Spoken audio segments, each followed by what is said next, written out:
Hello and welcome to my channel Crafting with me, Indiana Jones, and welcome to 2025. I hope it's a happy new year so far. And to celebrate, I wanted to share some of your favorites from 2024. So let's see what last year was like. And if this is your first time here, I hope this inspires you to come back for more.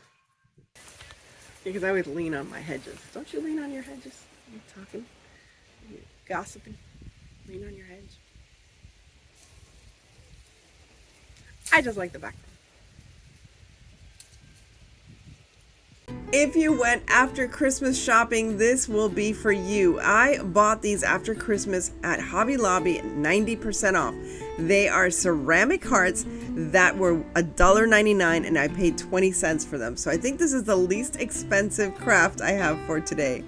So I had watched this wonderful collaboration that Dawn was in last week with gingerbreads for Valentine's Day, and it just got me inspired to create my own little Valentine gingerbread with this ornament. I'm going to try to focus on creating items that you might be able to use, some Christmas items that you still have hanging around the house. Don't you have that one thing that you forgot to put away and then you find it like 3 months later when you're decorating for Easter? Well, yes, that's what this is for today. So if you found these ornaments, or if you have those heart ornaments that you can find, the wood heart ornaments that you can find at the Dollar Tree, and actually they still have these at Hobby Lobby, but of course now they're marked as Valentine's Day, not Christmas. So again, same thing, but if you can get it after Christmas, it's a lot cheaper. Now I used some caulking and a little bit of light pink paint from Folk Art Paint, I believe, and that's from the Plaid family of products. And as you can see, all I did was I mixed the two, the caulking and the paint, and created kind of like a frosting kind of look. And as it was drying, I created my own little roses from a glue gun and this wonderful mold that I found on Temu. I also had this mold already that created leaves, so I'll be incorporating those as well. Once my glue stick roses were set and firm, all I had to do was paint them. And as you see there, and I'm sorry I skipped a step, I also dotted the outside perimeter of this little cookie with some of that t-shirt paint, so that puffy paint, so it looks like icing, and I thought it was just perfect. And here all I'm doing is I painted those little leaves, I'm adding them, and I have to apologize for my kitty cats that like to stand right under the light when I'm crafting. Yourselves. Now, I'm not sure if this is considered shabby chic or vintage or Victorian. Either way, I think it's absolutely lovely, and I hope you think the same. First, I'm going to start out with one of these little plastic candy heart-shaped boxes that you can get at Dollar Tree, filled with candy, or the empty ones. Now, what I did is I primed it first with a little bit of paint and together with some Mod Podge, and then I painted it silver, and now I'm adding some Mod Podge and slowly adding little bits of silver on the edges. I wanted to make sure that it was a nice silvery edge on the edge. Does that make sense? Just so that it would look like kind of sparkly and almost like metal. I wanted to make sure that the sides almost look like metal, because what I'm going to do here is a little jewelry collage. I'm sure you've seen this on Pinterest and maybe even at some antique stores, but I always love the idea of using some broken vintage jewelry. And I stress broken vintage jewelry that you might just have hanging around the house, or just some old jewelry of maybe your grandmother or your mom that really doesn't have any value because it's falling apart, and putting it together in something that you can really commemorate them with. Not that, discarded jewelry doesn't have value, because it's funny because I was looking through the jewelry. I have all these old jewelry pieces and even some like trim and stuff, and I was thinking, my goodness, here's some like broken down jewelry that goodness knows how long somebody saved up to buy themselves this particular piece of jewelry, and it's just sitting as part of garbage. That's why I was very happy to put this together. And some of the jewelry I actually had to repair, like this little one here. Now I tried to find out, of all the jewelry that I have, I look and look for any kind of markings to make sure that it's not like silver or platinum or gold or anything like that. And of the ones that I just find that they're missing jewels or gems like this one, I decided to put some pearls in it. That's it. I'm basically repairing it to use it in some fun way. So again, if you have any broken jewelry, or you have earring sets that are missing earrings, or you have a box of even buttons and, just like I said, broken jewelry that your mom has handed down to you and you don't know what to do, or you found one of those big vases of broken jewelry at Goodwill for like $10, buy it and make something like this, because again, I've seen this all over Pinterest and they are pretty pricey from what I can see. So this was a broken down pin. I had to replace a lot of little pearls that you see there, and it just fits so perfectly. I don't know, I think this one was my very favorite project of the day or craft of the day, simply because it really did take a lot of thought, and I was finally able to use all the jewelry that I've been stashing away, thinking, oh, I'm gonna make something special out of this. Well, now is the time to make something special. Don't hold out and don't hoard your craft hoard. Keep thinking, oh, I'm gonna use this for this, just use it, because if not, it's just sitting in a drawer and just rotting away practically without being admired. So this way I know that all of this old jewelry will be admired, and I don't know, I think it'll be very sweet to have this in my Valentine's and my everyday shabby chic decor. I'm going to keep my eyes out for more of those little bags of just that fashion fun jewelry, the fake jewelry that you can get at Goodwill, and sometimes they have them at thrift stores. I've seen them at thrift stores. I think this was from a thrift store when I visited in Tallahassee back in the summer. So find those bags and purchase them so you can build a little heart, or you can also use this for Christmas trees. It's the same concept, and I've seen it used for Christmas trees or even for an Easter egg. There's so many things you can do with broken jewelry, and instead of filling the landfills, you're filling your heart with inspiration and something that gives you joy when you take a look at it. And this definitely gives me a lot of joy. So for many people, they would probably think, well, Annie, why are you gluing with hot glue? Well, I don't know. Actually, I do know. It's easier, number one, because it glues right away. But if you want this to be absolutely permanent, you have to use E6000 or that, glue cement, something like that. Because with the hot glue, it'll hold it, but I don't know if it'll be there for fun. Okay, let's go back to that frame. I didn't explain. This frame came from the Dollar Tree. It has a little chalkboard, and I was trying to do something interesting for the backdrop. I thought maybe the checkered black and white paper would look cool, and then I tried this, and that didn't look cool. And that's what I'm telling you. Give yourself some grace. Everybody makes mistakes. You can always try again. This is all for fun, so don't be so critical of yourself. So I erased, as you can see, everything I painted, and I put it aside. Sometimes you just got to put it aside. So I put it aside and I said, let me think of something else. Then I took this bronzy color, this paint from Plaid, the family of products for paints. So this is folk art, and it's like this chocolate gold, and I just thought it aged. Now you can use wax, you can use antique wax, but I just like that chocolate gold. It kind of antiqued that frame so it wouldn't be that bright gold. Now I used that same paint to paint on the chalkboard, and it gave it kind of a metal kind of look. Now, how do you glue the heart onto the chalkboard? Well, let me tell you. I used one of my leftover hearts from my decorating of the Queen of Hearts room, and I had this little styrofoam heart, and it was just the right size, the right depth, I guess, or the right width, and it's a heart within a heart. Isn't that cool? So this is what's going to help me glue that to my little frame. So there I have it. There I go, and all I have to do is glue it onto that little chalkboard. And it is a little heavy because that one pin with the bow is pretty hefty, but it'll hold, especially, if I use my hot glue and just glue it on. I can add a little bit of E6000 to be absolutely sure, but I think the hot glue will hold it in place. So I was very lucky to have that little heart because I didn't know how else. I didn't want to glue it on just the edges on the outside. So all I'm doing now is attaching it to the chalkboard, and I had this little crown also left over from my Alice in Wonderland Queen of Hearts Christmas tree, and I'm going to add it right to the top, and there you have it. I think this is adorable, and what a lovely way to commemorate someone if you have someone's, heirloom jewelry or just fashion jewelry that they've given to you. For this next project, I used this Dollar Tree wreath form, the heart wreath form from Dollar Tree, and I actually cut it apart into 3 different sections. So this is the larger heart that's on the outside, and all I did was cover it with twine so it had something to attach to.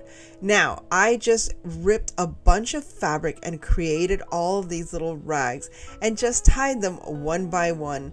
And here is the completed wreath, and all I'm going to do is add the embellishments. Now you can see I added some lace of different colors, I added some plain burlap, and different fabrics that more or less had the same coloring as the fabric that I used as the primary one. Now I could have done this all white, all pink, whatever you choose. Now I added the bow, and it's just grosgrain ribbon. And I just made a simple bow because I knew I wanted to add some flowers. So filling in for those same colors that you see in that fabric. There's some pinks, there are some deep reds, and some blues. So these are the flowers that I'm going to be adding to this little bow to make it complete. Now, obviously, this will have to be a wreath that you use on your inside of your house. You couldn't use this on your front door, maybe on the inside of your front door, just because it's not weatherproof, obviously. But this is just darling, especially for your bedroom door or just for a wall decor or even for your bathroom. This will look adorable if you match it to the rest of the decor in your bathroom. So I hope you try this out for your At one of the church bazaars, I found this vintage book of music sheets, and I decided I needed to create some kind of artwork with it. So here I'm using Dollar Tree canvases, and these are wonderful canvases. And what I'm doing is I'm trying to match with the color of the sheet music. And I just happen to have this paint on hand.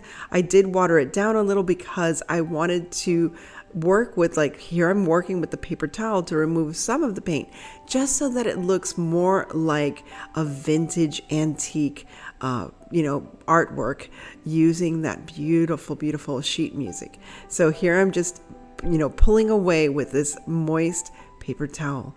Now I'm taking the sheet music and I am ripping the edges just to give it even more of that vintage look and feel.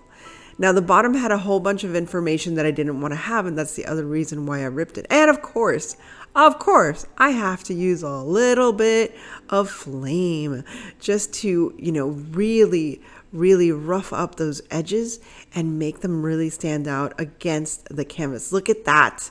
I love that. It looks like it survived a fire, and I'm just going to, make sure that I record this beautiful music on this frame and keep it as a keepsake.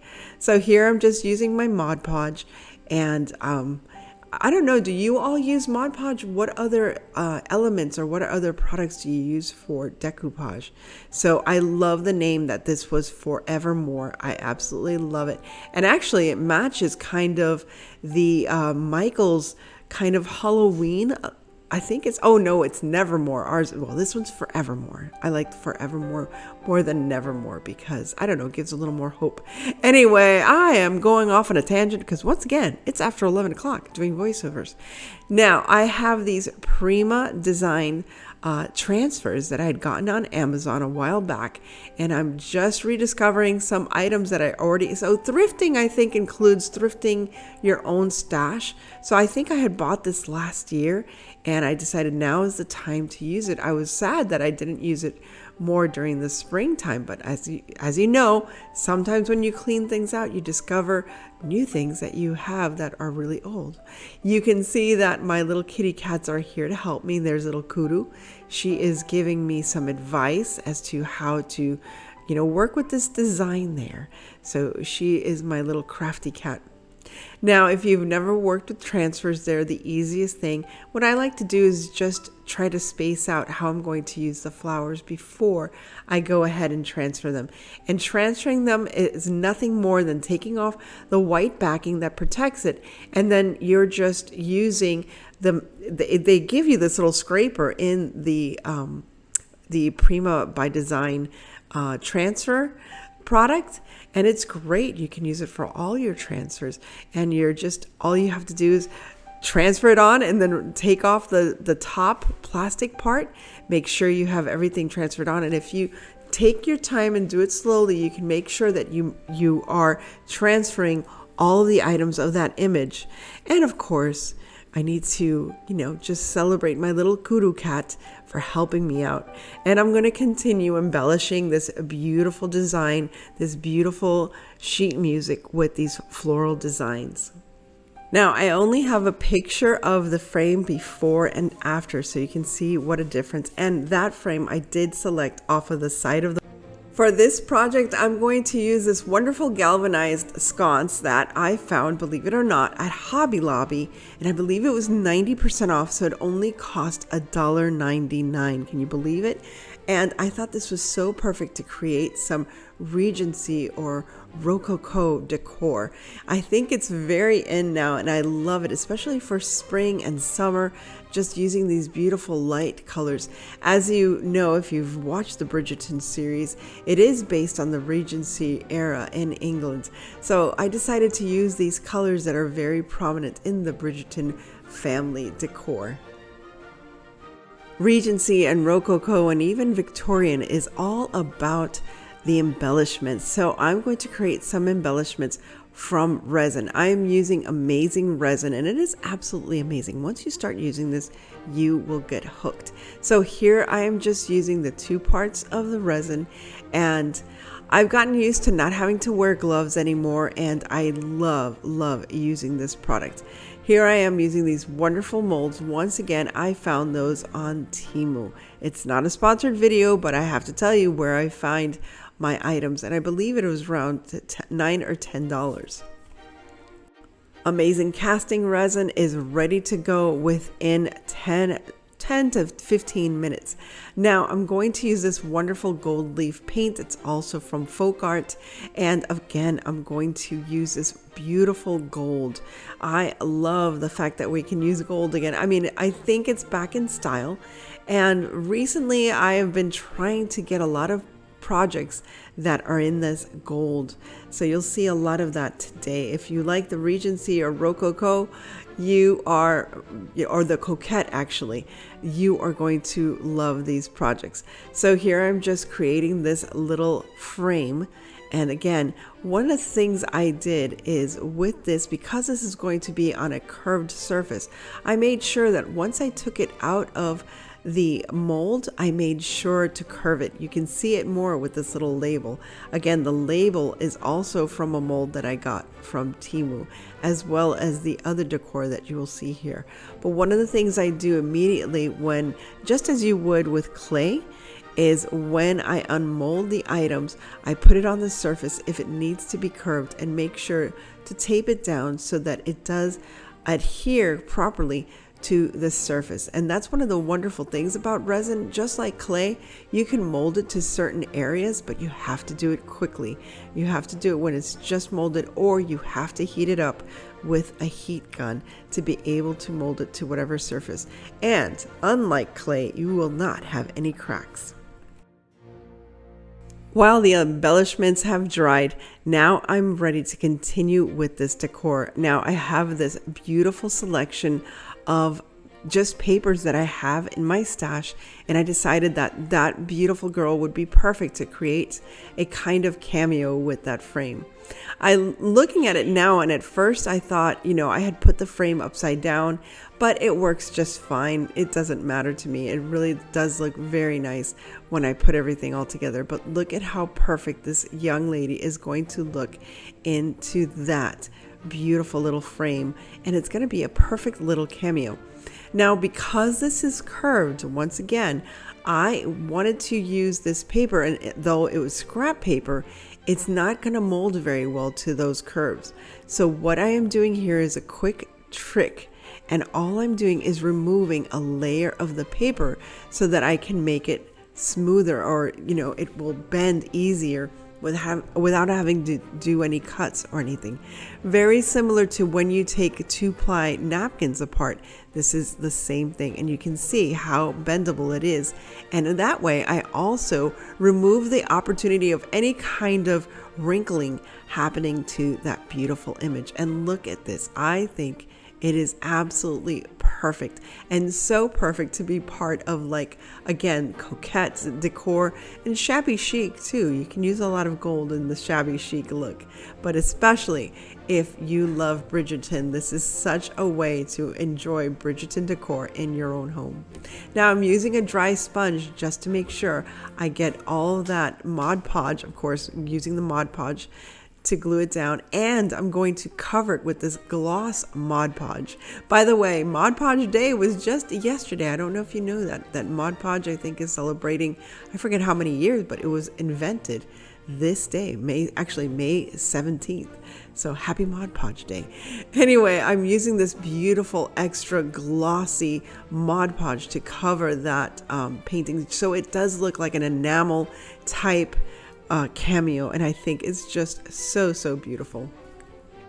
These other embellishments were also used using some molds that I got from Temu, and you can see how beautiful it looks with the roses and the bows.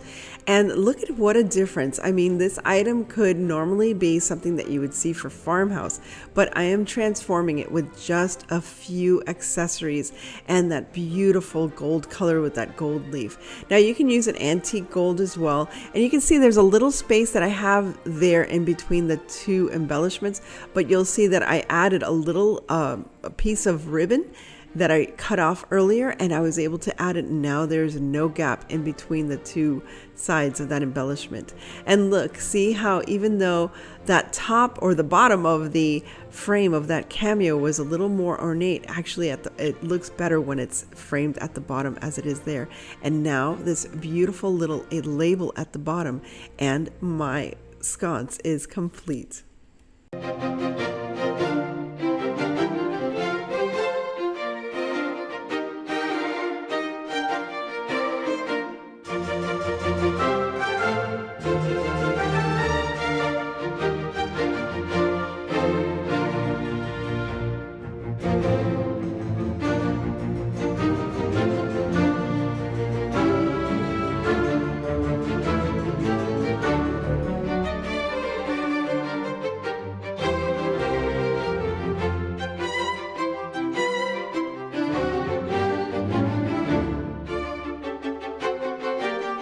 As I mentioned before, I love dress forms. I don't know if you've ever noticed that before, but I do collect dress forms in various ways. They could be small or large. And as I said before, I have this lovely but very plain dress form for many, many years. So I decided to, shabby chic it up a little bit. I thought it was funny using these stencils because it just seemed to me like they were like tattoos for some reason, but I continued on as I was enjoying the whole process. Now, I will tell you, it's a little difficult to work on a dress form because it's 3D. So it was kind of hard to work with the stencils. So now I decided to just change to transfers. I thought transfers would be a little easier. A little easier maybe, but still a bit of work, but so much fun.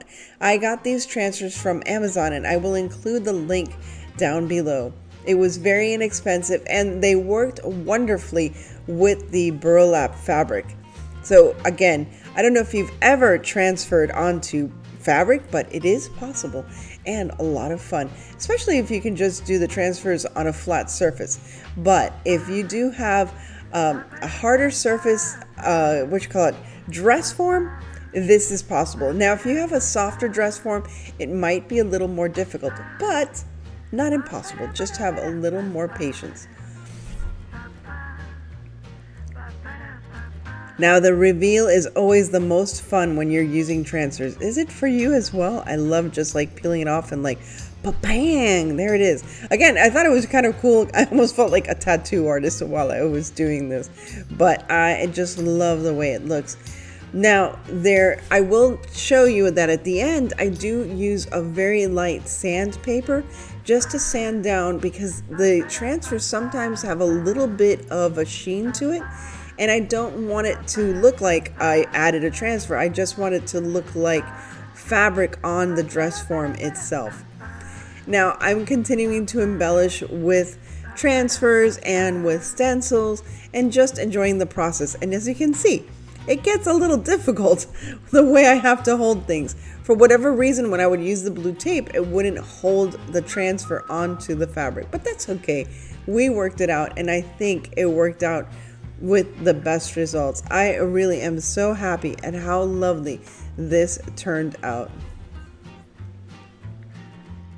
Oh, how I wish my microphone was recording me, because I have no idea what I was saying or what I was doing, but I look absolutely insane as I continue.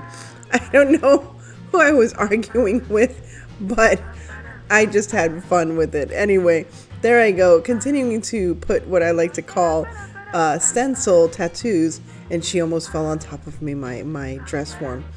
But again, I just had so much fun. So if you find one of these plain dress forms, don't think you have to keep it that way or that you have to spend a lot of money. I think my transfers were less than, I think they were only $10. So they really weren't that expensive. I already had the stencils, and it's just having a little bit of imagination and a little ingenuity.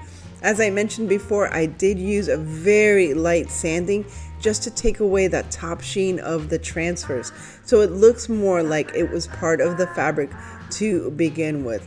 And as you can see, I love that vintage fashion or the vintage design stencil that I used in the back. And there she is, and I'm very, very happy. I hope you like it too. There's nothing I love more than crafting from my stash, and this was a little project that I made a couple of years ago. And as lovely as it was boring. To me, it was just boring. So let's repaint it. Let's restart it. And before I start with this, I want to apologize. I did not realize that my camera was backwards. For some reason, this is filmed not backward. I don't know how to say it. It's backwards. It's all the wording is going to be backwards. It's inverted. So I'm so sorry. I tried to fix it, but you know what? I didn't want to mess and meddle with it too much. Just wanted to get it done. So I created this little design. I thought it was the cutest little thing. The background or the frame of this, I actually found on Graphics Fairy, and I used it to create my own little sign for what would be like my little shop, my little dress shop, because I thought it would be cute to take that little trunk and make it into a little sewing kit. As you can see, I tore off the edges, and now I'm setting it on fire. Yes, you heard me right. I'm setting the edges on fire just to make it look more vintage, more antique, because I just wanted it to look like, oh, this was something from the 1800s, and I just found it in this beautiful antique dress shop. And now I'm using these beautiful antique, sewing tools. So just take your time. If you're burning paper like this, as you could tell, I wet the edges first so that it doesn't, completely catch it on flames. You don't want to flame on. You don't want to set the house afire just to make something cute. Now I'm using my favorite, of course, Mod Podge from the Plaid family of products. And there's little Luna in the background, as you can see there. And you know that my favorite system of using, or my favorite technique for using Mod Podge, is to let it dry completely. As you can see here, it's not wet, so there's no possibility of any kind of wrinkling because it's tacky to the touch, but it is dry. And what I do is I use this tiny little iron with some parchment paper to reactivate the glue, and that technique plus the iron, of course, really eliminates the wrinkles as much as possible. And there you have it. I think this turned out so cute. But wait, there's more. Because I didn't like how the sides were so light against that vintage paper, or that vintage look on that sign. So of course I'm going to vintage up, is that a word? I'm going to do a little antiquing, that's a better word. I'm going to do a little antiquing to the edges of this little suitcase so it all looks like it was from the same time period, because since I had repainted it, that paint was just way too clean and way too bright. So just a little bit of antique wax, and that's pretty much it. I just waxed it off, and I think it's perfect. I love it, and I think it's gonna look so nice in my craft room. Recently, I have been starting to sell some of my items at a church bazaars for spring. It's perfect timing. And at one of them, I found this cute little jewelry box. And, I don't like the leopard skin, but I thought it was adorable. And I found it just for $1. And I thought, after all, I'm here to support the church, so why not? And it was a lovely little girl that was selling stuff so that she can save money to buy some books that she likes. So I thought, hey, that was really cool. So I decided to start taking apart this chair, and yes, believe it or not, I'm going to cover it in moss. I thought of covering it in all these beautiful shabby chic, floral, beautiful fabrics, and I finally ended up with moss. Go with me here. I thought it would be cute as a fairy's throne. I don't know. That's how I saw it. And besides, I just thought, well, it's already in leopard skin. What's the worst that I can do to it? And yes, the worst that I can do to it is adding moss. So all I'm doing here is adding moss in these moss sheets.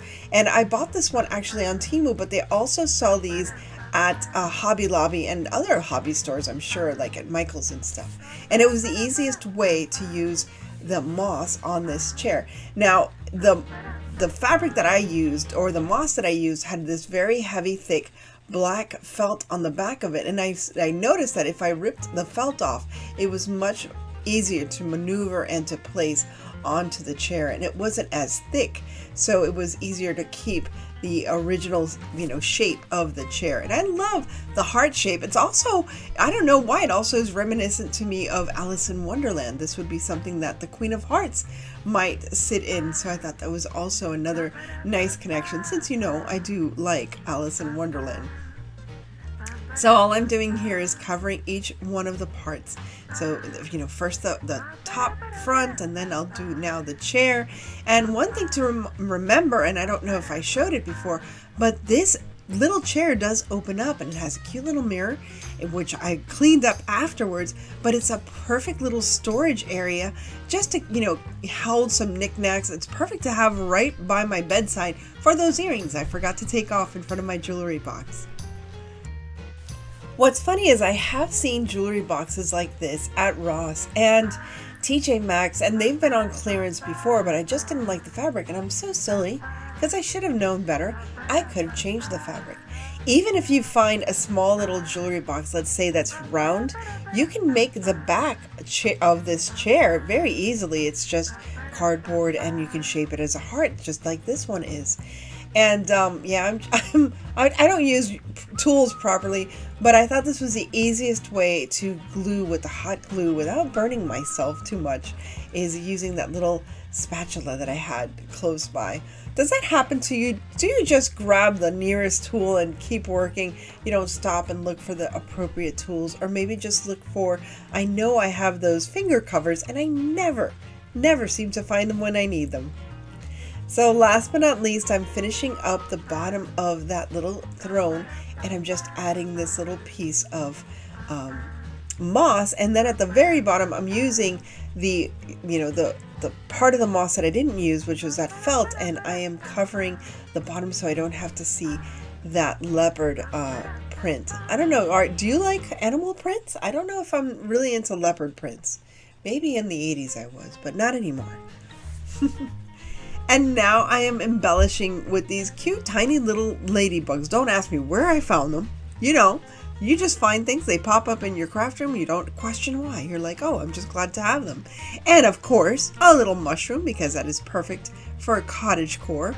And just adding some little blossoms and blooms to make this little throne complete. And I'm so happy because I love to collect vintage and, antique how can I call it, botanical jewelry or flowered jewelry that was very big, and especially enamel jewelry. There's a lot of flowered enamel jewelry out there, and I think this came out just darling to have all of my lovely antique jewelry.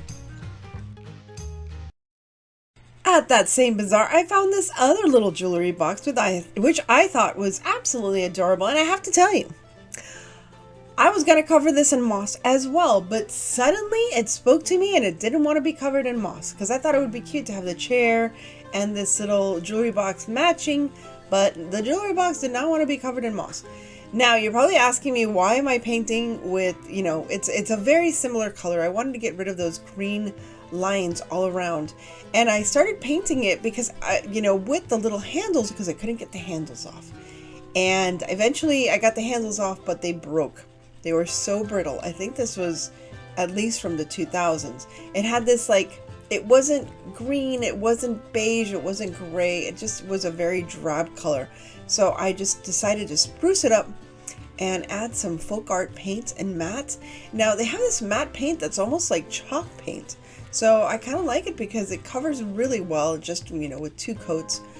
And I like this color. It's like a creamy, I don't know, like a creamy, I don't, it's not taupish. It's just a sweet color. I like this color.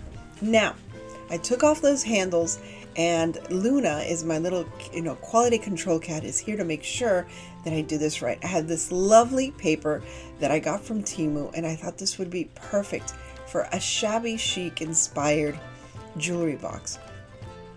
So I'm going to decoupage the fronts of each one of those little drawers with this paper. I just thought it was such a beautiful, beautiful paper. Now, I really had so much fun putting this little jewelry box together. Now, I'm ripping the sides of the paper and ripping each one of the drawers. I don't know about you, but especially when you're doing shabby chic and when you're doing decoupage, I think ripping the paper just looks so much more organic. It looks so much more fun. So that's what I'm doing here. And that little pen that you see, I got that at the Dollar Tree, and it just has a little bit of water in there, and it makes, marking off the area so much easier. Just marking it off instead of having to dip the pen, you just press on the pen and voila, the water comes out.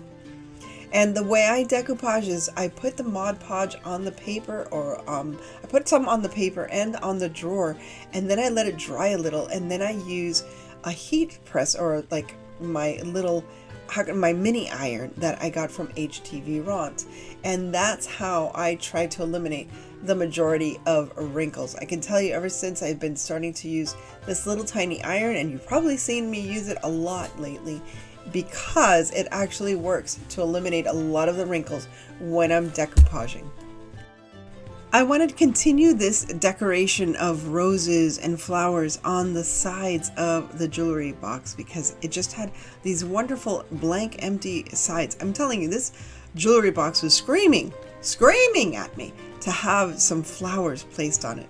Not moss, but flowers. So I'm using some of this Tim Holtz decoupage paper, which I love, and I'm running short of soon. I think I'm down to maybe a yard of this paper left. No, less than that. Just a couple of feet left of this paper, and I've had it for like 3 years. So it was very worth the value.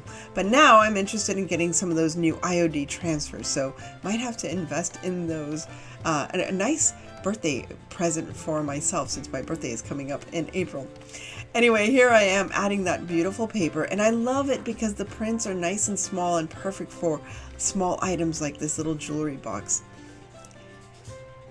And there you can see it looked messy because I didn't wait for it to dry. See, here's a lesson. Annie, you should have waited for that paper to dry a little more, and it was completely wet. But don't worry, I will get rid of those wrinkles with my handy dandy little iron.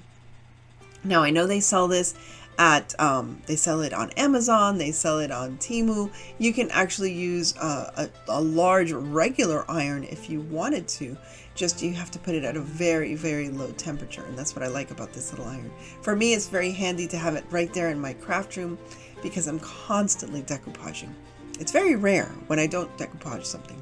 Has it been a time that I haven't decoupaged? I don't know. I think I've always decoupaged something in my videos because I love decoupaging. It's so much fun. Decoupage. It's very French. It's to decorate with pages. There you go. Decoupage. Anyway, and I continue with the adding of more and more flowers. There's more flowers and more flowers. This can't be more springy if we tried because it's just full of flowers and I love it. From the paper stack that I used for the front of the drawers, this is another one of those pages and I love it. It's just so vintagey and antique-y, and I had this little sign and I said, oh my goodness, I have to include this sign on the side of my little, my little jewelry box here. So once again, and I'm using the wet I'm using the wet brush, even though my other little brush is sitting right there. Don't ask me, you know how it is. You just grab the first thing when you're just crafting away. So I wanted to add this to the side of my drawers. However, I did want to, I don't know, it was too heavy a paper. So here's a little trick if you didn't know. You just use some of this packing tape and you put it on the paper and you rip it off. And it actually takes a layer of the paper right off, making it more malleable and softer and easier to work with, especially for decoupaging. So here's the process again. It's really easy. Just smack the tape on and you rip it off. You rip it off slowly because I did rip some of I would rip off the paper first and then cut the area that you want later, but I actually like the way it turned out. It actually made it look more vintage and I love it. So if you ever have a problem using, heavy cardstock, use this technique and it should help make it easier for you to decoupage with that paper. So once again, I'm adding a little bit of Mod Podge. This time I did let it dry a little bit, not too much. I don't know why I was very impatient. I was very impatient creating this because I was just so excited about doing it. So I wanted to just see the finished product. Does that happen to you? So you'll see that as I work my little magic with my little iron, it actually smushes out a whole bunch of Mod Podge that was still wet on that piece of paper, but that's okay. We're gonna finish it all with some Mod Podge over all of the decoupaged area so that it seals it in. Likewise on the other side, again, the same pack of paper had this beautiful design and I loved it, and I decided to find, again, the Tim Holtz paper had the flowers that matched perfectly. Those roses matched perfectly with the roses in the design. Now I just, again, decoupaging the tissue on top of the regular paper and ironing it out. Again, I should have waited. I was too impatient, but I really enjoyed creating this, this combination with the flowers above and below that matched the flowers that the girl was holding in that painting. Now to the front of this little cabinet, once again, I'm adding some antique gold. I call it chocolate gold sometimes, but it's actually like antique bronze. It's not even gold, but I love the color because it matched so well with the paper. And yes, I apologize. I called it chocolate gold. I don't know why. I created my own, name, but it is antique bronze and it matches so well with the drawings and the designs on each of the papers. So again, I'm going to trim the whole jewelry box with this. I really like this jewelry box, but I'm also thinking, I think this would sell well. What do you think? I continued to decoupage the top of the jewelry box to match the rest of it. I was going to have, I was thinking of adding some molds made out of resin and stuff, but I just found that this paper and these roses work together so well. And then I found this sign and I thought that was so perfect for the top of this jewelry box. And I know it looks wrinkly now, but I'll work on it and you'll see that it comes out just fine. And I did add little handles. I had to buy new handles for the front of those little drawers, and you'll see in the final reveal how cute this all came together.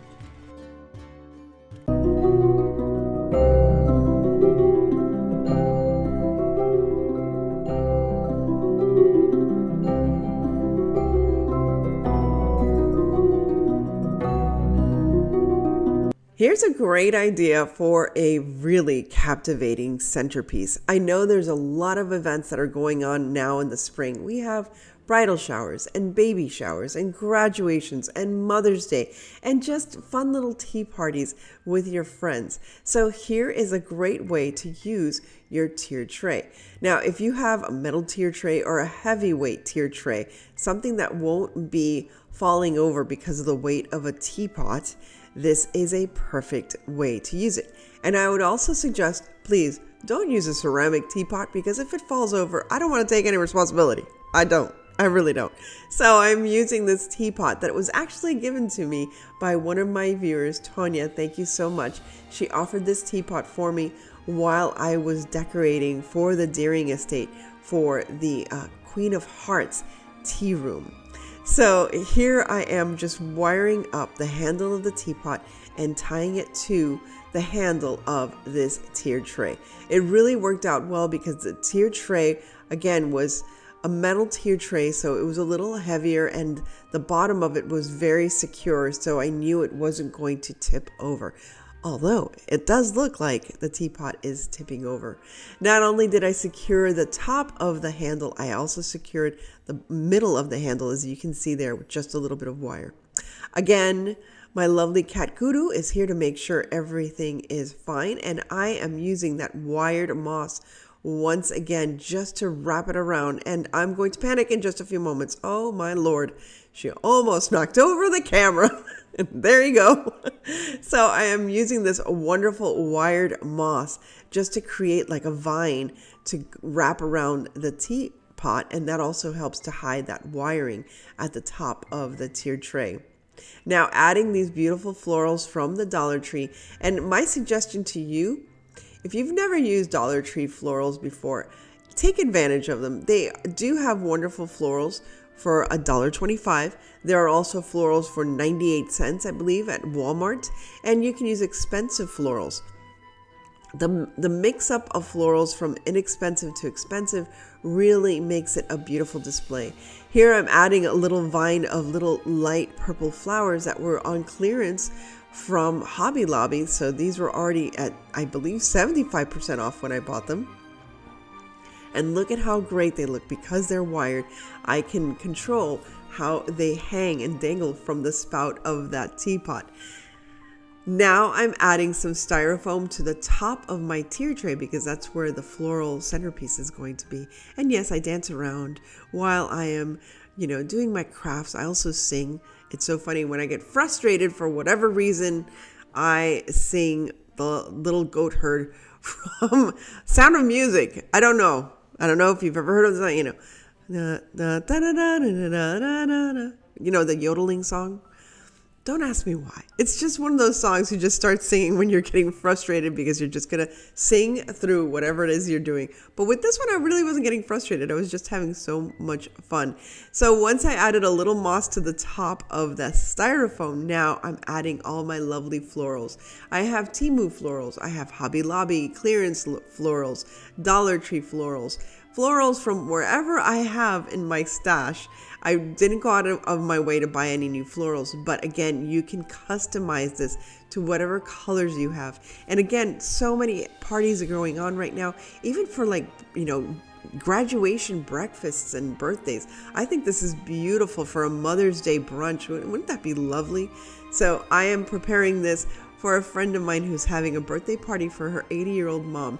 So I hope that she enjoys this beautiful centerpiece on one of her tables this coming weekend. A couple of years ago, my brother and I made some floating teacups for Mother's Day. I will include a link to that video. It's a lot of fun, but I'd like to show you how to create a floating teacup. First thing, of course, you need a teacup, a fork, and a saucer. Now what I'm going to do here is first I have to secure the fork, which I have bent into an appropriate shape, to the saucer. And the way I'm doing that is I'm going to add some hot glue, and I would also suggest adding some E6000, and I would glue the what I like to call the forky part. I don't know what you call that part, if there's a name for it. The part with the prongs, I guess. I just scientifically call it the forky part.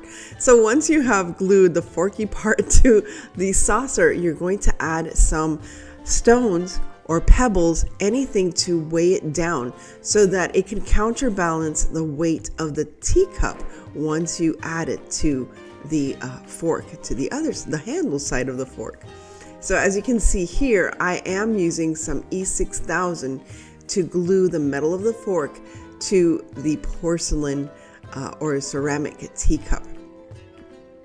Once I have both of the glues onto the fork, I am going to clamp it down and wait and hope that it stays where it's supposed to be. Now I noticed that it was still a little wobbly, so of course I'm going to add some more rocks, and there you can see that it's even though it wobbles, it doesn't fall down. Remember Weeble wobbles? That's the thing. Now to add the moss, instead of adding the moss directly to the fork, I came up with this idea. I just created like a 4 to 5 inch long glue river, and I added the moss to a glue strip that I have placed on some parchment paper. And there is Guru just checking out and making sure I am not using catnip, but it is in fact moss. Once the inspection is completed, then I can rip the moss strip off of the parchment paper, and it is ready to be glued to the fork. I find this is a lot less messy, and it's just easier to manage, and you glue your fingers less this way. The other way, you have more of a chance of hurting yourself. So this is a much easier way, and I think this is a way that a technique I'm going to use for future products and projects, because that way I don't hurt myself. And as you can see, the moss mess is minimal. A minimal moss mess. There you go. So as you can see, I glued it first to the back of the fork, and now I'm gluing it to the front of the fork, hiding the apparatus. Now you can use heavy gauge wire as well, but I find a fork is well balanced, and it works perfectly to create these floating teacups. Now all I'm going to do is add beautiful little blossoms to the floating teacup. And here I am just adding these beautiful paper flowers that were actually found on Amazon. And of course I added a little bit of baby's breath. And I think these are wonderful centerpieces. And not only that, these will be takeaway gifts for this wonderful 80-year-old birthday party.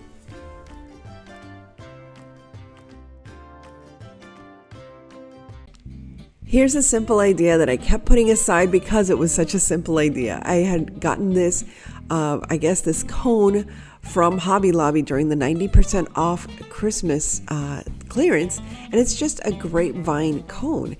And I said, how perfect to use this for season after season. Well, I think it's time to include it in my Easter season decor. And all I'm doing here is from my stash, I'm using this little Easter egg garland and just wrapping it around. I didn't want to make anything permanent on the cone since I'm going to use it, like I said, season after season. And voila, I'm done. Here's another idea that I had in the back of my mind and I never got to it. This little basket I had in my stash since last year, I believe. So it's time to put it to work for this year. So I didn't like all of that chenille, I don't know what it's called, the chenille trim that was around it. The bright pink and bright yellow just didn't fit with my decor. So I'm going to replace this with this wonderful roll of raffia. I don't usually like to use raffia, but this time it was very easy to use for some reason. It was a big roll of raffia, and it was perfect to make this little basket really look very country and kind of shabby chic. Now, if I really wanted it shabby chic, I might have painted it, just dry brushed it with a little bit of white or a little bit of pink. But as you can see, it's very easy to take off all of that chenille stem and just add whatever you like. I could have also covered this in lace. I could have covered this in ribbons. So it's anything that you'd like to do. And remember, just because Easter has come doesn't mean that spring is over. I think a lot of people are rushing already to summer, and we still have another month or two of spring. And I'm in no rush to get into summer, believe me. So all I'm doing here is securing it with the hot glue as I'm moving up. Now, originally I thought, well, you know what? I'm just going to put some extra little Easter eggs, but it spoke to me in another way. So I decided to add this beautiful little, I guess it's a twine ribbon with the little leaves. I actually like this a lot because it's very cottagecore and just very sweet. And I thought this was perfect just as it was. But then I came up with another idea, which is to make it into a sign. I had this perfect tag sign from last year again in my stash, and I'm using this wonderful paper, and I love the blue background. I think it'll make a nice contrast with the little basket. So using my Mod Podge, I am just going to paint or, brush the Mod Podge all over my sign, let it dry for a little bit, let it get tacky, and then I'm going to use my mini iron. I think that's my favorite way of decoupaging nowadays. And again, you don't have to have a mini iron. You can decoupage it any way you like. I have to start trying out the cling, the plastic cling way of decoupaging. I would need to try that out as well. But for this project, I'm just using a little bit of parchment paper so I don't burn the paper or, I don't like getting glue on my little iron. And there you have it. Now I'm going to, I love the way this little basket looks on it. I did do a little bit of whitewash on the blue just so it wouldn't be so stark, but I decided to embellish, and I am so sorry it's off camera here, but I just used some stencils that I had and decided to embellish the little corners of this tag. And again, this isn't necessarily Easter, but I think it's so pretty and springy.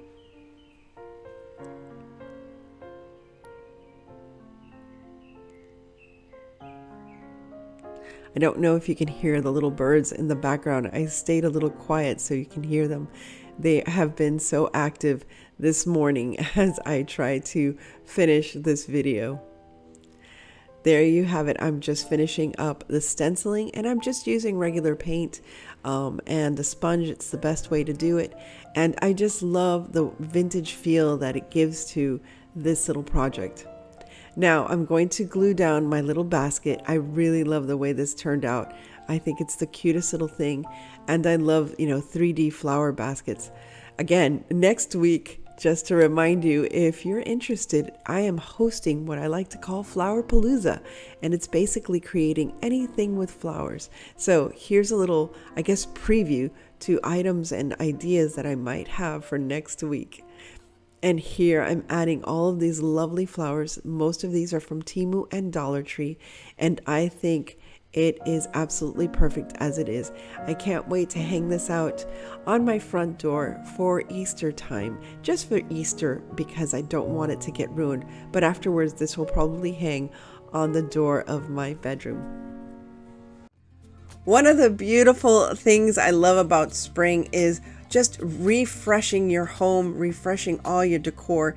And the easiest to do that is just, spiffy up stuff that you might have around the house or that you find on the side of the road.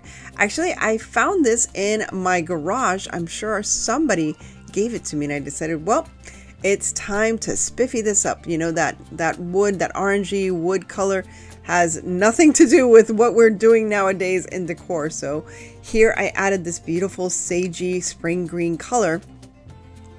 And I had, of course, branches that I picked up in my backyard, and this cute little metal birdhouse that I had hanging around as well. I think I bought it on clearance last year. Now I'm just painting it. I decided to paint it this beautiful sunny yellow color, and I aged it a little bit. I put a little bit of antique wax on it, and now I'm adding my branches. I don't know what it is with me and twigs, but I love adding twigs and branches and things.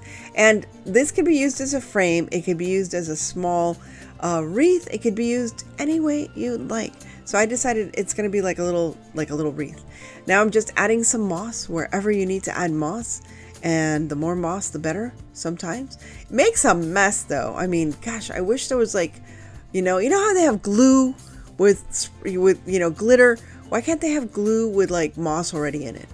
I mean, I could do that, but I don't know if it would work. I think it would be like gluey moss. It just doesn't look right.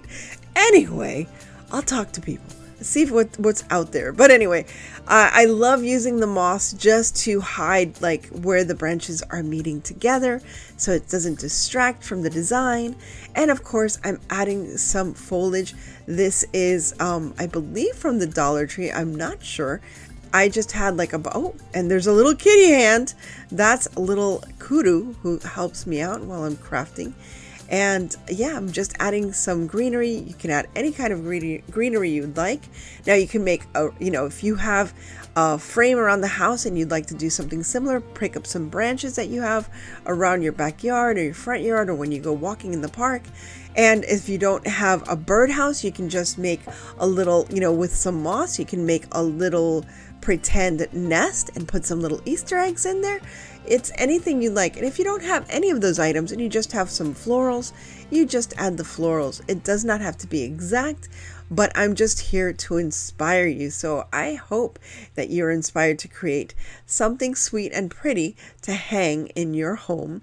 And again, here I am adding my florals. I decided pink. I have a thing with pink and light green. Have you noticed? Have you noticed? So I don't know if this is shabby chic or it's cottagecore. I feel with the amount of leaves and moss, I think it's more towards cottagecore, but because of the colors of that, light green and the pink and the yellow, I don't know. I think sometimes it's shabby chic. Either way, it'll match in your home. You could put a ribbon on top. I go ribbonless most of the times, but there you have it. I think it's lovely for any wall in my home or even in my front door. And there's another little paw checking out what's going on. So just try this yourself at home. And if you do, please share it with me on Instagram. I would love to see how I've inspired you, and I would love to see your creations.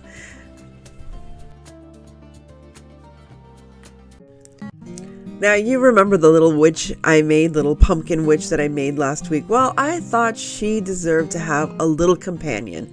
So I am creating my own little candy corn man. Because the candy corn can. I don't know. There should be a song for him. The candy corn man.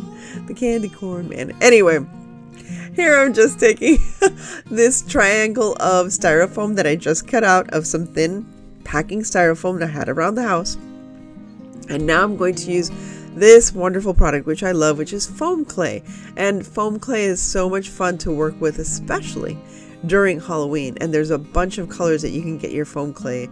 And again, it's non-toxic and it's so much fun to work with. So here I'm just flattening it out and I'm going to cover my little triangle. Once I've covered the triangle, I'm just making sure that it's nice and smooth so I can build upon this clay base. If you've never worked with foam clay, I suggest that you start because it's just so much fun to use and very different. Ooh, look at that. It almost looks like there's a ghostly face in there, but don't worry. It's not going to be a spooky face that I'm going to create for this candy corn because after all, I love candy corn. I want it to be a cute, fun, sweet face because candy corn is so sweet. So Mr. Candy Corn, actually, his name is Cornelius. Mr. Cornelius Corn, I don't know what his last name is. Give me an idea of what to name him as far as his last name. Mr. Cornelius really loves candy corn, and he's actually a candy corn farmer. Yes, that's right. Candy corn farmer. And in the world where I have magical pumpkin-headed witches, there are candy corn fields out there. And Mr. Cornelius, he is the one that takes care of the candy corn fields in the town. Now, as you can see, I just made these cute little cheeks, and now I'm making little nose. And this is when I start falling in love with the little characters that I make. I love this so much. Of course, I'm using the clay.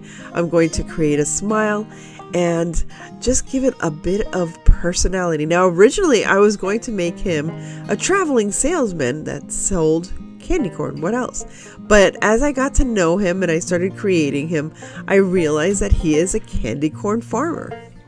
And yes, I realized that I told you how candy corn is actually made and when it started being made. But in this world, in my little primitive Halloween world, it is farmed. So the candy corns that aren't eaten from the previous year of Halloween, those are harvested. He comes around. So Mr. Cornelius, I got to come up with a last name, but Mr. Cornelius comes around to everybody's homes after Halloween and picks up all the candy corn that some kids may have thrown out or are just left alone to get hard in in their containers or in bags or the ones that are left over at the stores. Well, he picks them all up, he harvests them by Thanksgiving, and he plants them so that he'll have a nice candy corn crop for the following year. So that's where candy corn, in my mind, actually comes from. I love this idea. I think it would be great. I mean, kids, don't go out there and plant candy corns in your backyard because it's not going to happen. I tried it myself, my children, and it doesn't work. I tried. I mean, could you imagine a field of candy corns? I would love that. But anyway, so look at him. I'm falling in love with this little critter. Anyway, now we're going to have to color him. And I thought paint would be too rough. And you can do it any way you'd like if you want to use paint, but I decided to use some eye makeup. So here I'm using my eyeshadow just to recreate the traditional colors, the yellow and orange and white. And I thought it was cute because it's almost as though it's like a little suntan. Of course, he's a farmer. He's going to have a bit of a suntan on him, a little sunburn. And there was little Luna. And there, look at his little cheeks. They're all sun-kissed orange cheeks. I think that makes sense. And he's just a happy fellow. He loves to, work on his cornfields. As you saw, we had a quick inspection there by Kuru herself, a little black cat. You always need a little black cat to help you with Halloween DIYs. Now, I'm not the greatest painter, but one thing I have learned is that a character comes to life in their eyes. So here I wanted to make some really fun and friendly, cute little eyes for Cornelius, because I think he's very happy and very proud of being a candy corn farmer, and I think it shows in his eyes and how he's smiling and happy, especially when Halloween is coming around. It's a lot of hard work for Cornelius, but he's more than happy to supply all the wonderful kids out there with this fun traditional candy. After I've created the eyebrows, of course, I'm just going to outline, the little lips, his smile. I think it's so cute. And later on, I am going to add some freckles. I think he really is coming to life. Unfortunately, when I was creating his actual body, I don't know what happened. I guess I didn't press record, but now you'll see how I create the arms for Mr. Cornelius. And all I'm doing here is using this beautiful plaid fabric that, again, I had in my stash and I had gotten it from the Dollar Tree. Look how perfectly cute to create a nice flannel plaid shirt for Mr. Cornelius as he is gathering up his candy corns to celebrate the Halloween season with all of us. Now, the same as I did before with my cute little witch, I'm using some wires just to be able to position the arms how I'd like to, and I'm going to fill the arms with some cotton balls. I'm also going to create some cute little hands and, of course, add some magnets to it as well, to his hands, so that he can, grab things as well, and he can share things with our cute little primitive witch. I think I came up with the name of Maggie. I like Maggie and her friend Cornelius as they get ready for Halloween, to celebrate Halloween with me, their first year with me. So I'm really excited about creating more characters for my primitive Halloween. Now, let me just show you the body. The top of his body is actually one of those Lipton soup mix boxes. That's all it is, and I just covered it in the same fabric. And as you can see here, I made a hole so that I can attach the arm, and of course I left some wire out so that I can attach the arm, and I glued down the shoulder. And you really can't tell because of the plaid fabric, but look how cute this is once you put it all together. Now his legs are just some tubes that are just plastic and they're sturdy.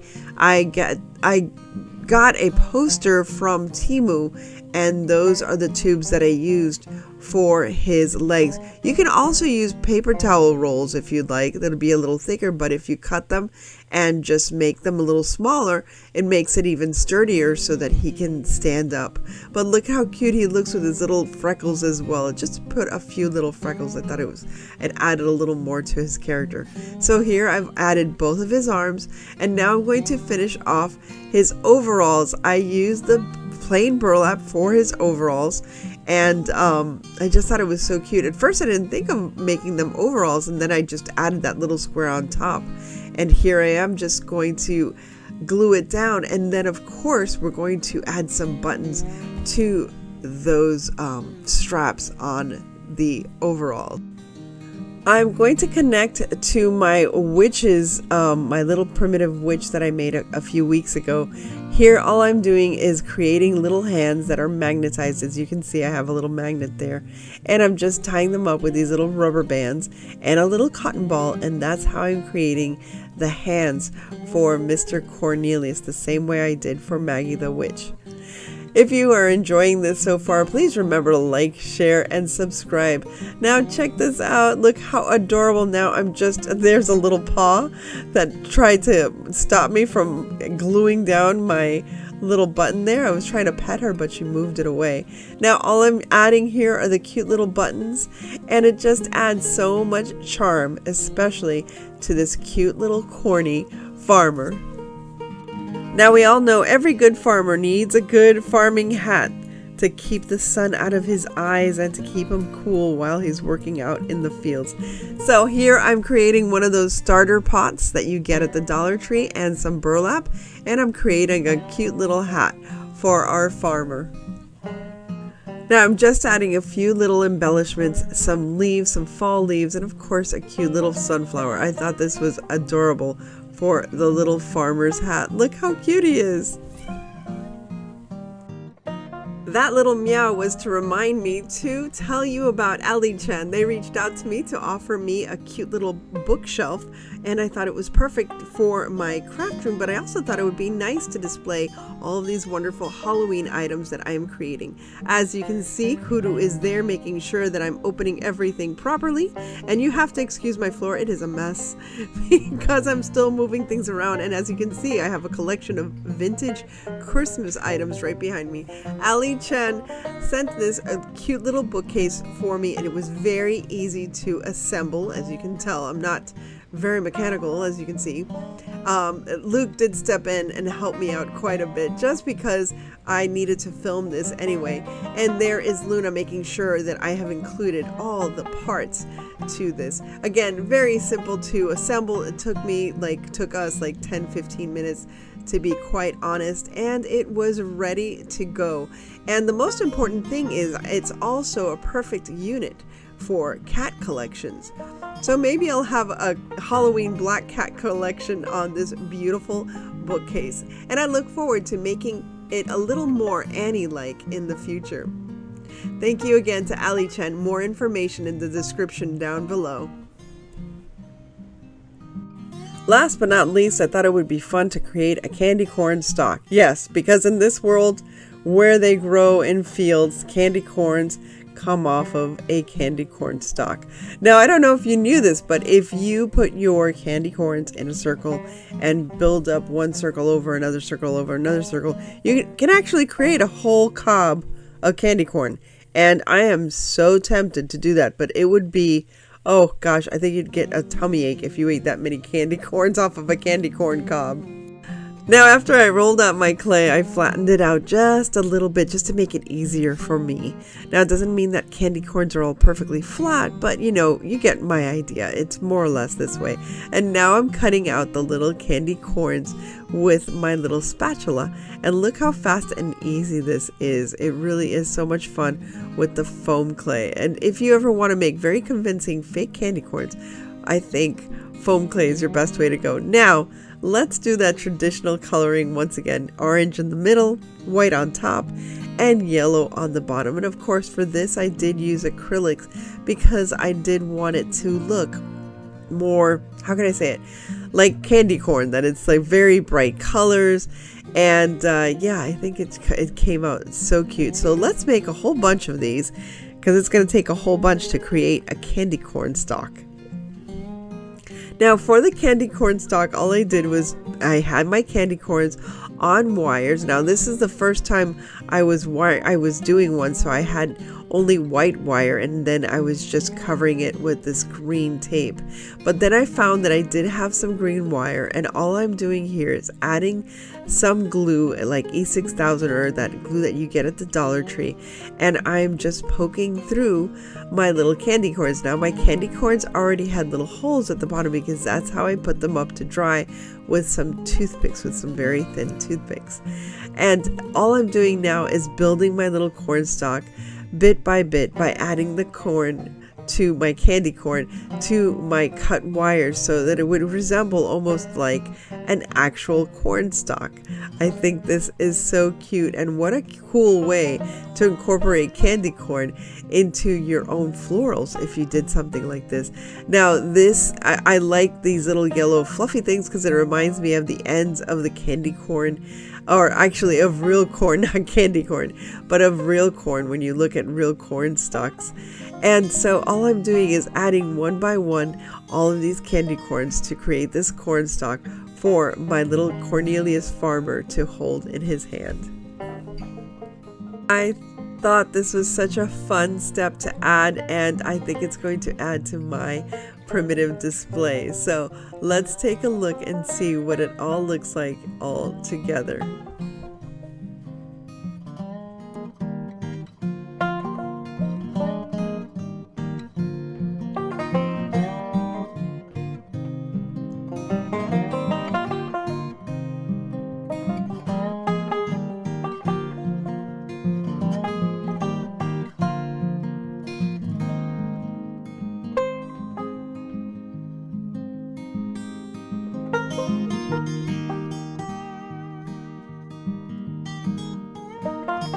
Putz houses.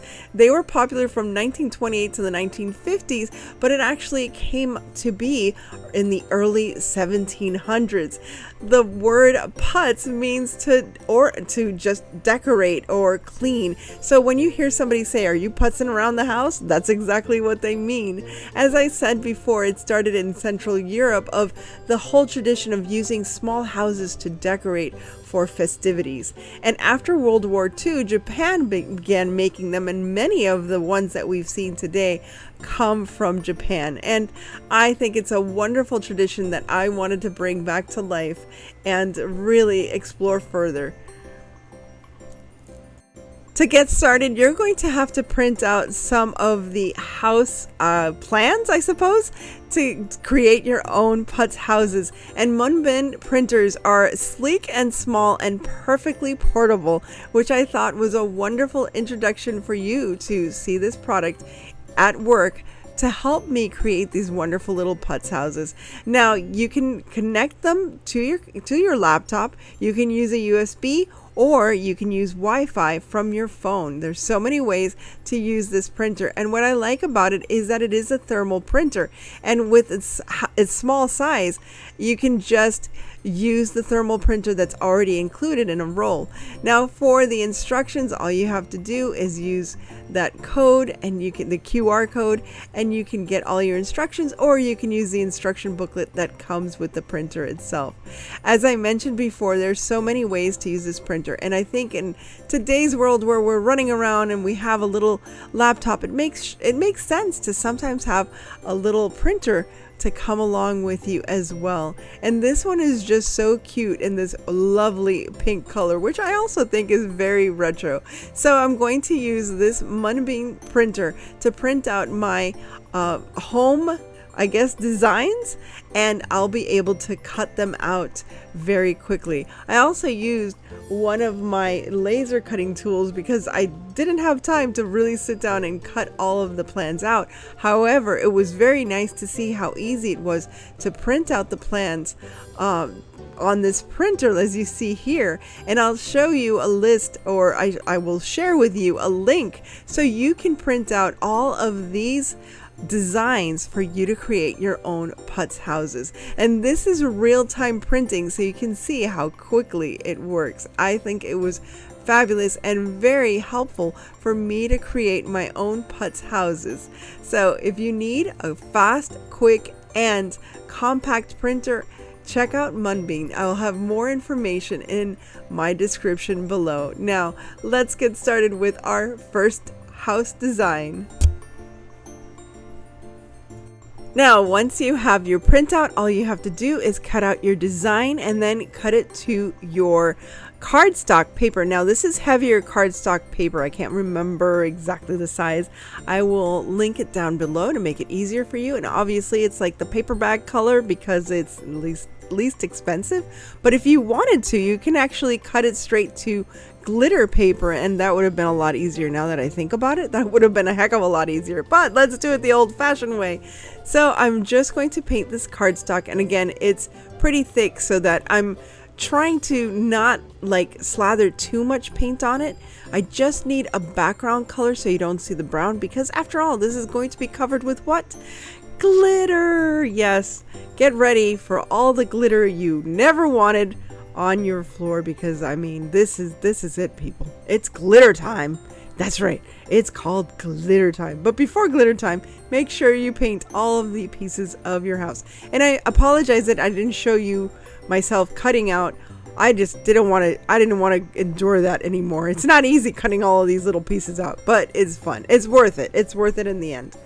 And I did, kind of like wise up as to, you can use your if you have a Cricut, you can use a Cricut or any other paper cutting tool, or you can have a laser cutter. I actually used a laser cutter. Now be careful, you can set things on fire, so I wouldn't suggest that. But if you have a Cricut, and if not, just cut it out.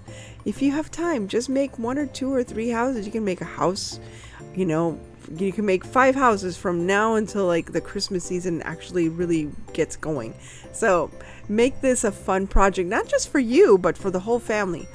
Now, once you have your house cut out and painted, the next thing to do is add either cellophane or tissue paper. In this case, I'm using tissue paper because I'm going to use LED lights, so there's no fear of it catching fire.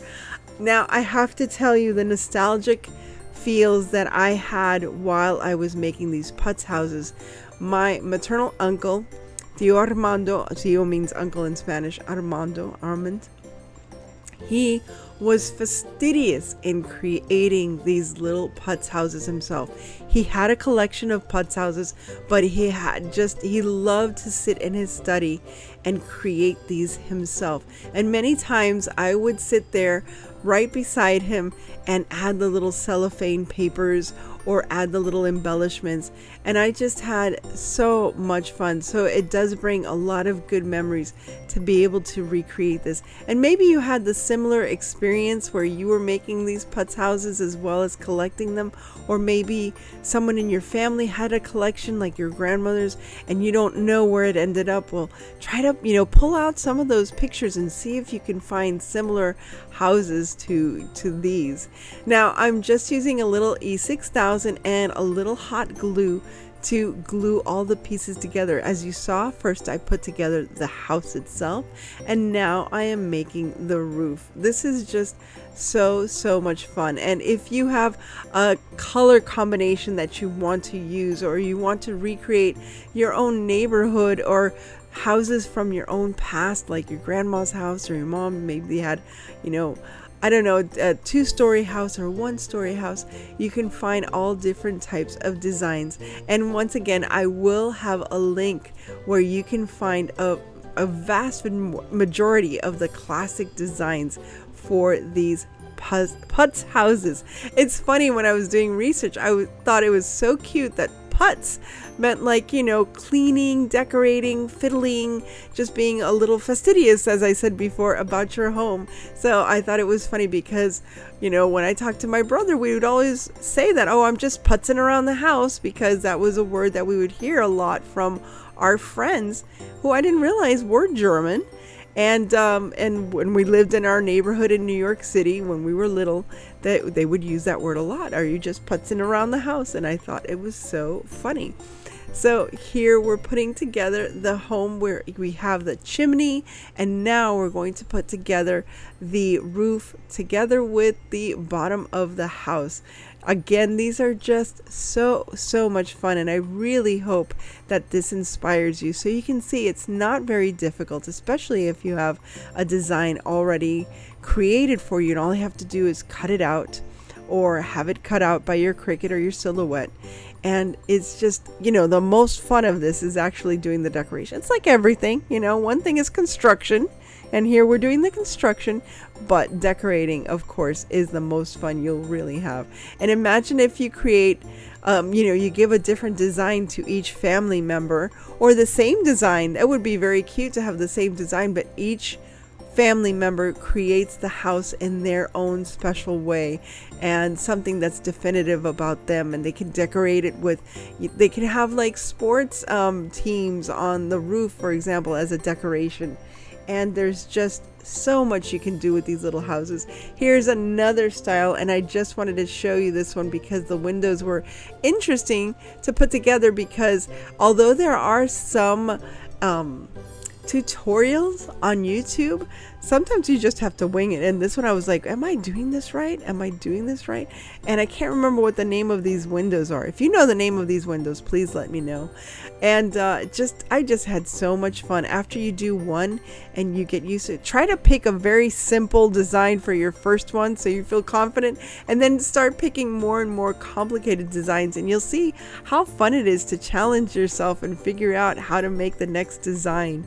And here I am using, of course, a glue stick very easily to glue in that cellophane or colored tissue paper.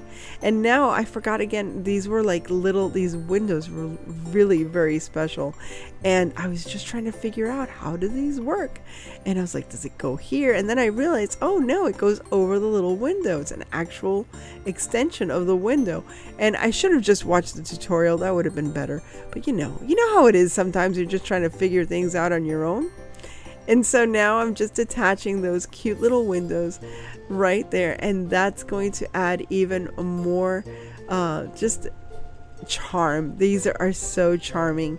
I know that you've probably seen putz houses in different decor stores out there, and there's different sizes. There's larger, there's smaller. I know I've seen a couple of large ones at Hobby Lobby, but originally these were really small houses. So enjoy it, have fun, and find the design that really speaks to you, and just go for it.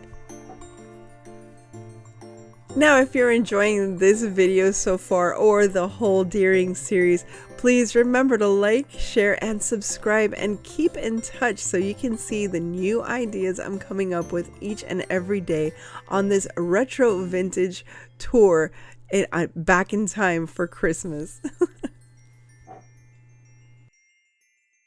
Now for the moment we've all been waiting for. Get your goggles on, because it's time to glitterize these houses. Now I have to glitterize them and then seal them, because I'm not allowed to bring glitter into the museum. But regardless, they're going to sparkle. Let's get started. Now I want to waste the least amount of glitter possible, because I don't want it to be out there in the garbage. So this is the way I glitterize my houses. I try to find a little box that I can use, and use some wax paper or parchment paper underneath, so I can capture the glitter that falls off of my project. And here all I'm using is some white glue and some loose glitter that I happen to have in my stash. And yes, I have a huge box of glitter that I got from Michael's for only $5, and it's bags and bags of glitter. Look at this beautiful blue color. I couldn't believe how gorgeous this color was, and how perfect for the retro vintage vibe that I am going for. And all you have to do is just keep glitterizing and glitterizing, and please do not rub your face or your eyes or anything when your hands are full of glue and glitter. We do not want that. Please take safety precautions as you glitterify. And if you think I'm kidding, I'm not. My cornea was scratched by some glitter, so please be careful and use your glitter wisely, but do use the glitter and have fun. And here I am just glitterizing the house, the front, the back, and I'll show you one way that I use to create my own glitter colors. So I have this white glitter, it's just crystallized glitter, and I use some mica powder. And look at how easy it was to create my own glitter. And the mica powder also adds a bit of pearlescence to your glitter. And now you'll see how beautiful it really looks on my project. I had this light pink and now this like corally pink glitter that I created with the mica powder, and it was just a whitish clear kind of glitter that had some holographic glitter, I guess you want to call it, or aurora borealis, whatever you want to say. And I'm going to glitterize this whole roof, and I just love the color combination once again. And look at how beautiful this glitter turns out.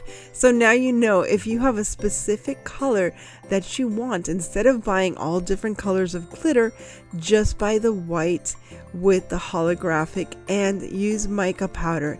Again, it adds a bit of pearlescence and creates the exact shade that you want for your putz houses or any other Christmas decoration you are creating.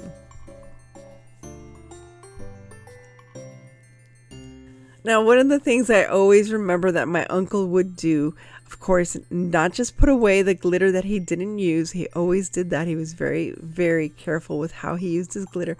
But I always remember that he made me create the little, snow drifts onto the house, on the roof, and on the windowsills.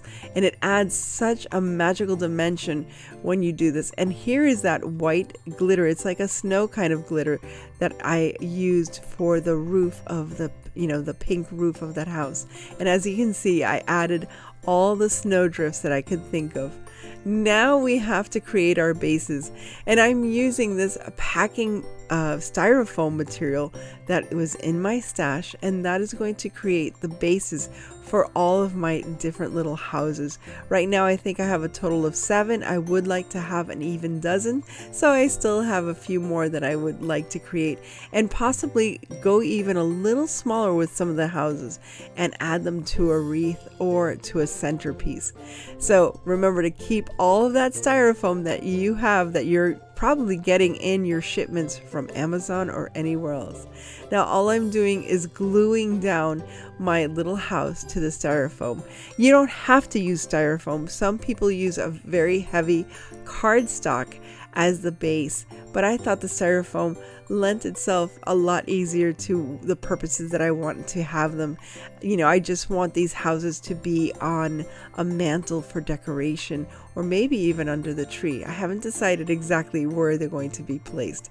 But now if you thought painting these and glittering up these houses was fun, wait until you start accessorizing each and every house. Now I'm taking this larger one as an example. See how I'm already trying to create a landscaping. I added a step right at the front of the house. I added that pink little peppermint tree, and now this beautiful sparkly white tree and a green tree, and of course little Santa Claus right there at the front. I also had these mini deer that came from Hobby Lobby. The Santa Claus, I believe, was actually from the Dollar Tree from last year. It was in my stash and I thought, how perfect.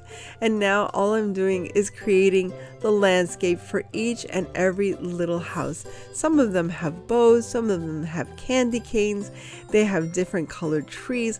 However it is that you want to create your own little putz houses or putz village, it just is completely up to you. It's like you create your own little fairyland or fantasy land, and these are so adorable. You can create a Santa's village.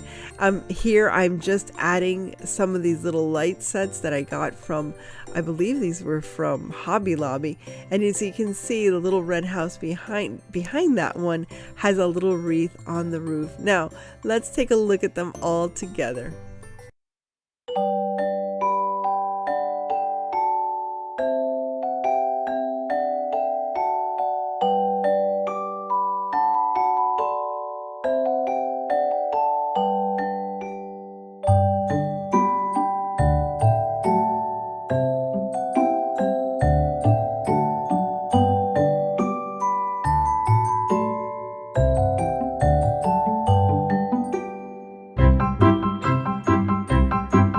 Channel, you know that I've been working on a kitschy 1950s, 1960s Christmas for a 100-year-old estate. So forgive me if my transition back into shabby chic is a little sketchy because I came up with this wonderful idea, but I do believe it's very shabby chic.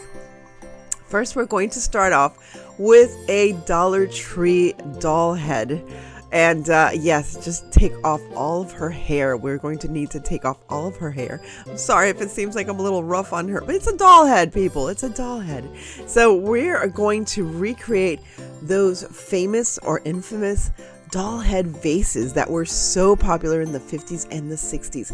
I have been looking at them online and they're incredibly priced, and I can't find any in the thrift stores near me. So I decided it was time to take things into my own hands and make one of my own.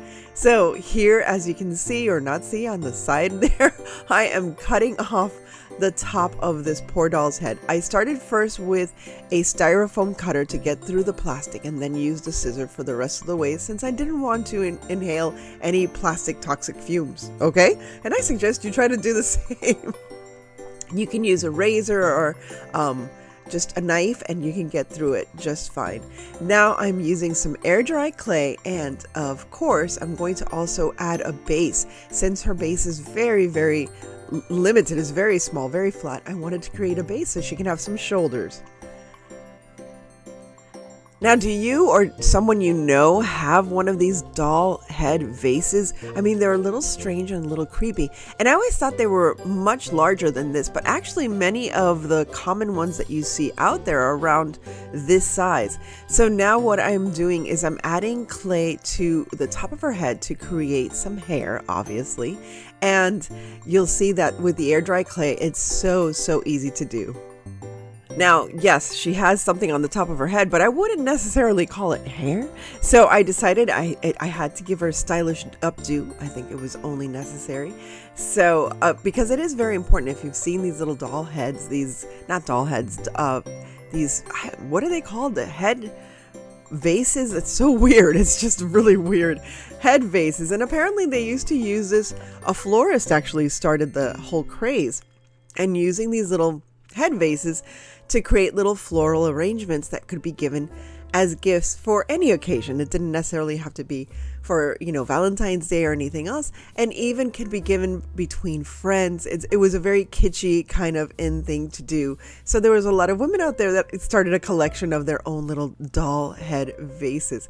And they were literally around this size, around 4 or 5 inches, and it would have a small little bouquet.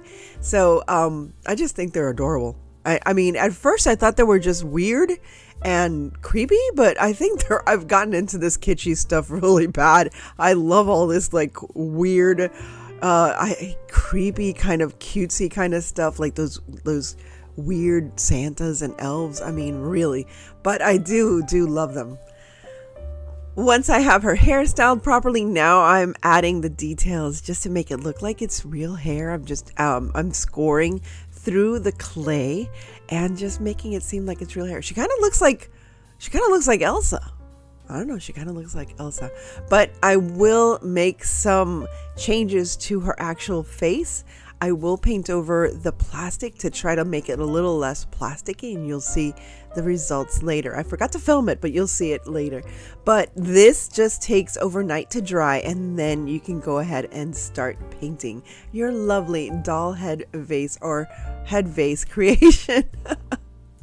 Next, we definitely have to add a little hat for her. After all, she's a lady of the 1950s, and she more than likely had a little hat on her lovely little head. So here I'm just creating a little bit of a rim or a brim, I should say, a brim for her hat, because that's all you're really going to see, because inside of that hole, you'll see that we'll fill it up. And as you can see, I just folded over or created a little pleat to just have that little hat around about her head. And of course, I'm going to futz around with the clay. I love that. You're going to futz around with the clay and just make it how you need the hat to look, and make a little fascinator. I have a thing with hats, don't I, people? Yes, I do. And see, it makes a lovely brim to a hat that won't exist, actually, because the inside of her head will be filled with something else you'll see very soon.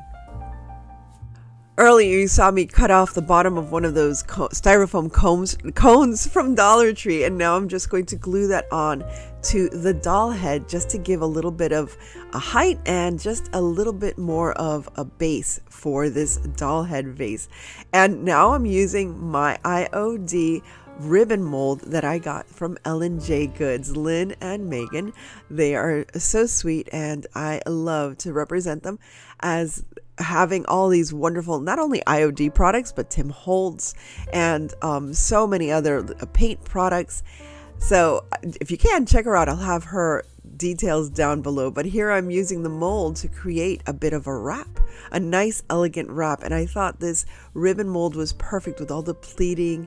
It is a really, really nice mold, and I hadn't used it until right now. So I'm so excited to get started on some more wonderful Christmas decor ideas with this mold. Now, all I did was I did use a little bit of just wood glue or white glue, whatever you want to use, and just attach them together. And I don't think you can see it here, but I had put glue on the actual vase itself, just at the bottom of there. And now all I have to do is just, when I add the second part of the wrap that she'll have around her neck, like a little scarf, then I just have to add, I think I added a little glue there, and that's what you didn't see. And there she is. Now she's ready to sit and wait for me until she dries, until the next evening. Now, there she is. We have to name her, don't we? Oh goodness, yes, we have to name her. But as you can see, I also kind of made her face look a little bit more ceramic. I did like a little bit of a whitewash on her skin, and I used plastic paint. Yes, there's plastic paint at Folk Art. I think it's Folk Art with Plaid. And I just mixed a little bit of yellow, a little bit of pink, and a little bit of white to make that light beigey color, because I did want to make it look like the whole piece was made of porcelain. And there are some little kitty cat feet, as you see. It's very interesting when I'm trying to do something and I'm scared that they're going to mess it up or make me drop it, but they're very, very cautious with me. They know that my work area, when I'm working on it, that, you know, they can't just step all over the place, and they're very careful not to step in paint. I'm very amazed. I think they did it once and they learned, because they've never stepped in my paint, which is, I mean, that's really strange for cats not to do. So here I'm just painting her with this lovely retro minty green, because I thought it would be perfect for shabby chic to be minty green and pink. Those are my colors for this project that I am doing. And although the hat looks a little messy, little hat brim and stuff, don't worry about it. Have fun with it, because remember, all of this that you see up here is going to be covered. You won't see any of it. Believe me, you're not going to see any of it at all. Now, I was trying to decide on what hair color to give this young lady, and I was in between blonde and red, and then I even thought of like really dark black hair, but then I came up with this like auburny color, which is like a brownish color with a little bit of blonde, a little bit of red, a little bit of everything basically. And I liked it because it was kind of a neutral color. It wasn't necessarily dark, it wasn't necessarily a redhead, because you know there was always redheads back in that time period. They loved redheaded women. And I do too. I love doing, like you saw my redheaded witch, which I also used a Barbie doll head for. But I thought this auburny color was appropriate, and I thought it matched very well with the mint green and with the pink, so it didn't clash too much. I thought dark hair like mine, like really black hair, would be too dark. But here I think she is looking lovely. So after I give her a hair dye, we'll be ready to go once she's dry, and we can continue with the rest of the painting of this doll head vase. Now, of course, it's time for her makeup, and we got to give her some vampy eyelashes. If you look at these vases, most of them had like partially closed eyes and these big eyelashes. So I thought I wanted to do the same effect without, you know, trying to recreate like ceramic eyelashes. I don't know if you understand what I mean, but I just wanted to give her more like, you know, glamorous look with those, you know, cat eye eyeliner, and just give her some fake lashes just to make her a little more glammed up. And I think just using a Sharpie is pretty good, although I have to warn you, after a while the Sharpie wouldn't work because it was trying to work on that matte plastic paint, which worked very well. It didn't wipe off or anything. It was fantastic. But it did affect my Sharpie pen eventually. So I just used a very fine brush and did the rest of her makeup. As you can see here, I'm doing her eyebrows. Madame needed some nice eyebrows. Those eyebrows that were so famous back in the 50s and the 40s. I don't know if she looks more like the 40s or the 50s. Either way, I think she looks lovely. And as you can see there on the side, I have my phone with a face as a reference, with a little doll head or a head vase as a reference. And they look like they would be bigger, but they are actually around the same size as this is. At least many of them that have survived, they're smaller vases. And if you find one of those big vases, well, you are in luck. And since we're on the topic again, I need to name her. So give me some names back from that time, like Donna or Madge or Myra. I don't know. Give me some fun names from that time era. I think I would love to name her and maybe create another one. I would love to have a little collection of these. I would actually love to find a real one out there that I can afford. But now we have to give her a nice, luscious red lip. Now this doll originally had some teeth, but I'm going to cover the teeth with some lipstick because for the most part, they were very demure and didn't smile and show their teeth, but they definitely had a very vampy red lip because I thought pink would be cute simply to match with, the pink attire that I'm going to give her. But honestly, red is the way to go, especially with this retro vintage look. Next, let's paint up that little wrap she has around her shoulders. And of course, I'm going to give it a lovely light pink color, which is again very in for that era and very in now for a shabby chic Christmas. So you have to tell me, did I miss it when it comes to shabby chic Christmas with this idea? I thought it kind of fit in and still had a little bit of a kitschy vibe, but because of the coloring, I definitely feel that this would fall into a very nice shabby chic Christmas decor. So I hope that you like this idea, and I hope you try it out. If you see one of these doll heads at the Dollar Tree and you have a few hours to spare, I mean, I'm not gonna lie, it took me a few hours, and you have to wait a couple of days in between because you have to wait until the clay dries and the paint dries. But I think it was well worth it in the end, and I love it, and I can't wait to find another Barbie head to create this. Actually, I'm on the hunt for those big Barbie heads, the ones that you used to practice makeup on and stuff. So I'm looking in my thrift stores because if I do find a bigger one, or actually I can use a styrofoam head from Hobby Lobby. Let me think about that. Maybe I will come back and make a larger version of this because I'm really, really into it now. By the way, if you're enjoying what you see so far, please remember to like, share, and subscribe as I build my community to 25,000 viewers by December 25th. So help me out and join this wonderful family and learn a little more and have some fun with us. After all the paint is nice and dry, now we're going to gloss her up. I almost felt like a beautician, like, darling, you need a little bit of moisturizer. So I'm using my high gloss Mod Podge to cover. And can you tell I was like a little tenuous, like, oh, am I doing the right thing? I don't want to mess this up. But it's Mod Podge, it'll be fine. But I definitely wanted to give that porcelain kind of look. So I made sure to not just do one coat, I did do 2 coats of this wonderful high gloss Mod Podge. Or if you have any other gloss, I would definitely use that because it just gives it such a different look. I mean, look at it already. It's not even dry yet, and it will dry glossy like this, but it already makes it look like it's porcelain, and that's exactly what I'm looking for.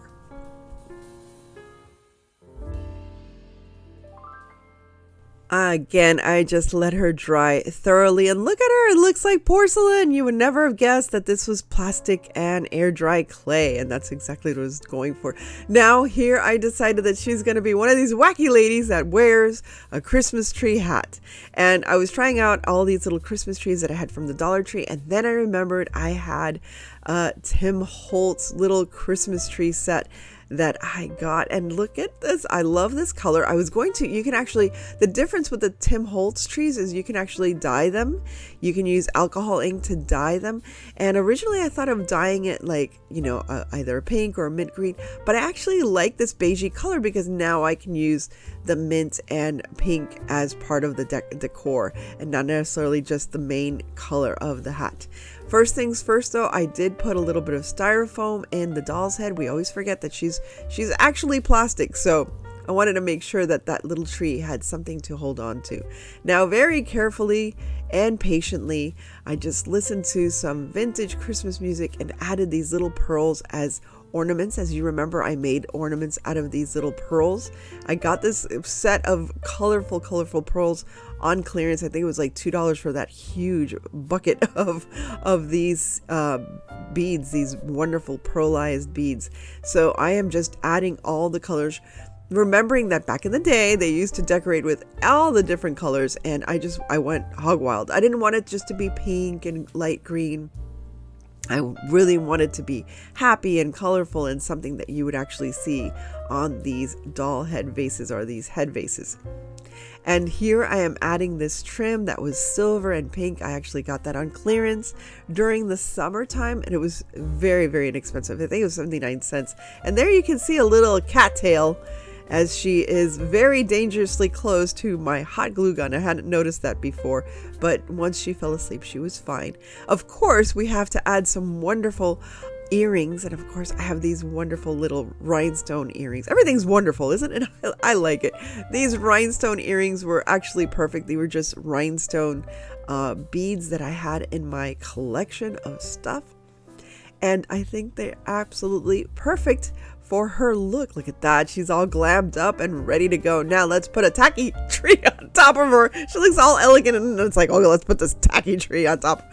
And okay, so forgive me if I say this, but I've been thinking of making myself a Christmas tree hat.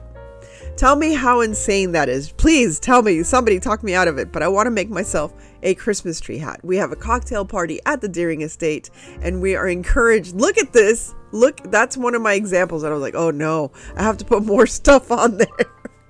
So that's what I want to make for this very swanky cocktail party that we're going to have at the Deering Estate to celebrate Christmas.